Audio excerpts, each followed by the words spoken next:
সর্বশেষ যে কথা বলবো, আল্লাহ রাব্বুল আলামিন এই যে পরিণতি দিবেন, আমি আর আপনি যদি ইসলামী রাষ্ট্র ব্যবস্থা কায়েম না করি, একটা পরিণতি হবে কি হবে না? শাস্তি হবে কি হবে না? আইন অমান্য করলে শাস্তির ব্যবস্থা আছে না নাই?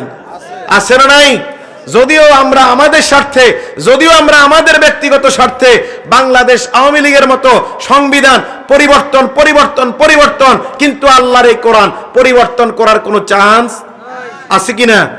এজন্য ইবনে মাজাহ 4019 নম্বর হাদিস, ইবনে মাজাহ 4019 নম্বর হাদিস, হাদিসটা মনোযোগ দিয়ে শুনেন।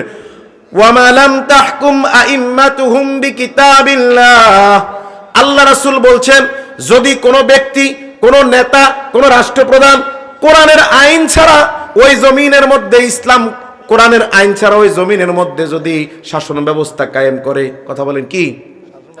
শাসন ব্যবস্থা কায়েম করে কোরআন বাদ দিয়া, কোন রাষ্ট্রপ্রধান কিংবা কোন নেতা, ওয়ায়াতাখায়্যারু মিম্মা আনজালাল্লাহু ইল্লা জাআলাল্লাহ, আল্লাহ রাব্বুল আলামিন বললেন, তাহলে সে ইসলামকে গ্রহণ করে নাই, কোরআন গ্রহণ করে নাই, কোরআন বাদ দিয়া অন্য একটা গ্রহণ করছে।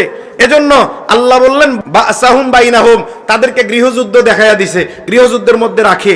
এখন দেখেন, আমি আপনাকে দেখতে পারি না, আপনি আমাকে দেখতে পারেন না, এই দল সেই দলকে দেখতে পারে না, সেই দল ওই দলকে দেখতে পারে না। আল্লাহ আমাদেরকে বুঝার তৌফিক দেয়, বলি আমিন। আগামী দিন ইসলামী রাষ্ট্র ব্যবস্থা কায়েম হবে এই আশা ব্যক্ত করে আল্লাহ রাব্বুল আলামিনের কাছে দয়া, আপনাদের কাছে দোয়া চেয়ে শেষ করছি। আসসালামু আলাইকুম রহমতুল্লাহ।